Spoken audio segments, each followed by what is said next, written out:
কাল নীল, তাই আজ রাতে ফ্যানে ভাতে খেয়ে বার হয়ে পড়লাম জল ঢালতে। মোড়ে এসে দেখি গাড়ি চলে এসেছে, তাই বেরিয়ে পড়লাম। যেতে যেতে রাস্তায় দেখি অনেক জলছত্র বসেছে। এরা সব নদী থেকে জল আনবে বলে গাড়ি প্রস্তুত করছে। এদিকে বড় কাছারির গেটে কোনো গাড়িই ঢুকতে দিচ্ছে না এই রাতে। তারপর বড় কাছারির গেট টপকে কিছুক্ষণ পরে পৌঁছে যায় জয়রামপুর। রাস্তার দুই দিকে শুধু গাড়ি ভর্তি। চলি বাবার ধামে জল ঢালতে। যেতে যেতে রাস্তার দুই দিকে এইরকম সন্দেশের দোকান রয়েছে। হাজার হাজার পুণ্যার্থী চলে বাবার মাথায় জল ঢালতে। তারপর একটা শর্টকাট রাস্তা দিয়ে চলে আসি মন্দিরের সামনে। সবাই জল নিয়ে দাঁড়িয়ে রয়েছে। এইদিকে গন্ডি হচ্ছে। জল ঢেলে এখান থেকে প্রসাদ নিয়ে নিই পূজা দিতে যাব বলে।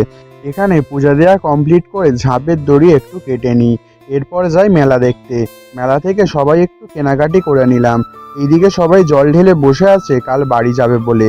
কেনা কমপ্লিট। মেলা থেকে বার হয়ে দেখি স্বয়ং শিব ঠাকুর সবাইকে আশীর্বাদ করছেন।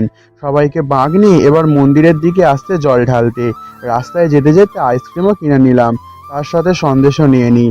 বাইরে বেরিয়ে এখানে পরোটার দোকান থেকে পরোটাও খেয়েছিলাম।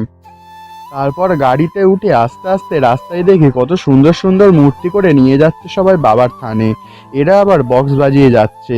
এই রকম ভাবে আমরা বাড়ি চলে আসি। এই রকম আরো ভিডিও দেখার জন্য আমাদের চ্যানেলটিকে সাবস্ক্রাইব করুন। সকলে ভালো থাকুন।